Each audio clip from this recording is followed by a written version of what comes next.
खुलुमबाय गोजोन फुंबिलि बयनिसिमबो नोंथांमोनखौ आंनि चेनेलाव गासैखौबो बरायनाय बावहरग्रोनाय थाबाय आसा खालामो नोंथांमोना खौरांखौ नायनानै मोजां मोनगोन। बर' हारिनि थाखाय नांबोनाय मोनसे समनि एनडिएफनि गायसनगिरि आरो बिटिआर गोरोबथानि सासे सागानगिरि रन्जन दैमारि बिथांनि दिनै हियारिं जागोन। थारैनो बेबादि सासे बर'नि गोख्रों दैदेनगिरि आरो सागानगिरिया दासिमबो जेलाव जोबनानै दोनजानाया जोंनि थाखाय जोबोर दुखुनांथाव। बिथां रन्जन दैमारिनि हियारिंआ दिनै जाहाथे मोजाङै मोजां जानानै थाङो बेनि थाखाय गासै बर' रायजो राजाफोरखौ आरज गाबनो थाखाय खावलायदों आंगो बिनानाव अनजलि दैमारिया।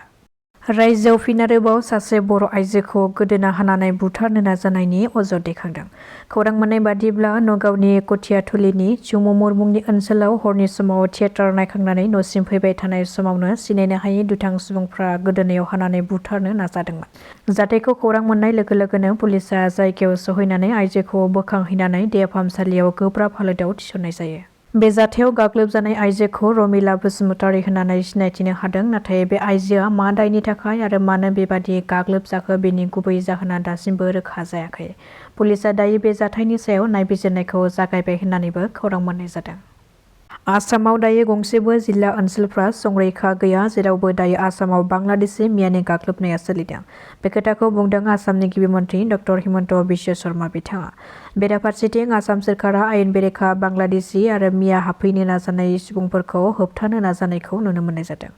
आसामनि गासै जिल्ला आरो ओनसोलफ्रावनो बांलादेशि सुबुंफ्रा हाबफैनायखौ इभिक्सन खालामदों, नाथाय बिटिआरनि गंबा जिल्लाफ्राव हाबसननानै थानाय बांलादेशि मियाफोरखौ बिटिसि सोरखारा माबादि राहा लागोन बेयो थारैनो मोनसे गेदेर सोंलु जानानै फैदों। गिख्रंथाव बिरखं जाब्रबथायाव महाराष्ट्रनि लेङाइ गिबि मन्थ्रि अजित पावारआ अबथिरायै जिउ खहा जाबाय। जाथायनि सोमोन्दै मिथिनो हानाय बादिब्ला महाराष्ट्रनि लेङाइ गिबि मन्थ्रि अजित पावारआ गाखोनाय बिरखंआ बुधबारनि फुंबिलि समाव महाराष्ट्रनि बारामतीयाव जाब्रबथाय जादों। बे जाब्रबथायाव लेङाइ गिबि मन्थ्रिजों लोगोसे गासै सा 6 सुबुंफोरबो दङमोन, नाथाय बे सा 6 सुबुंफोराबो गासिबो जिउ खहा जादों। सुलुंनिफ्राय मिथिनो हानाय बादिब्ला मन्थ्रि अजित पावारआ गोबां रायजोआरि हाबाफारिफ्राव बाहागो लानो थाखाय बारामतीसिम थांबाय थानाय समावनो बे गेदेर जाब्रबथाया जादों।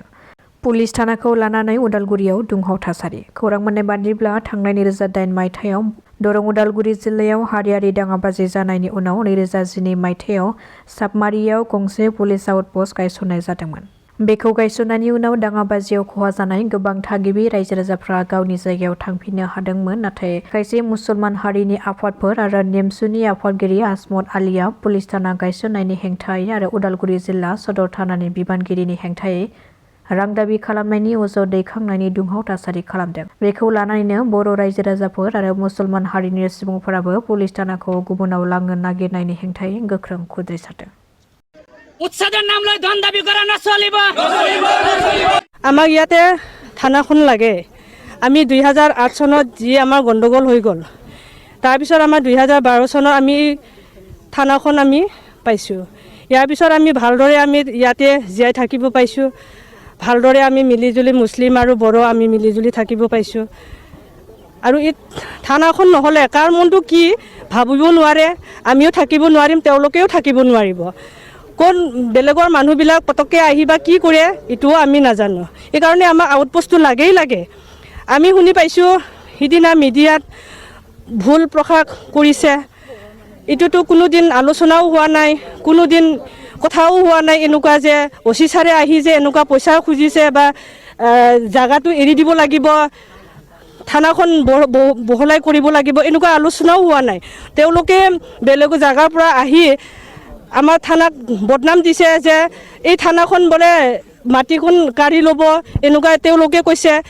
কিন্তু এই মানুহজন যে ক'ত যে শুনি যে ক'ত বাহিৰৰ পৰা আহি যে আমাক ইয়াতে ভুল মানুহবিলাকৰ মাজত আহি ভুল যে প্ৰকাশ কৰি দিলে, আমি বহুত দুখিত।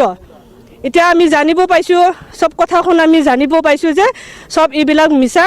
আমাৰ চাপমাৰী থানাখন ইয়াতে থাকিব, কোনোদিন আৰু ক'তো নাযায় বুলি আমাক জনাই দিলে। আমি এতিয়া ভাল পাইছোঁ যে আমাক থানাখন লাগিব আৰু এই থানাখন থাকিবই লাগে।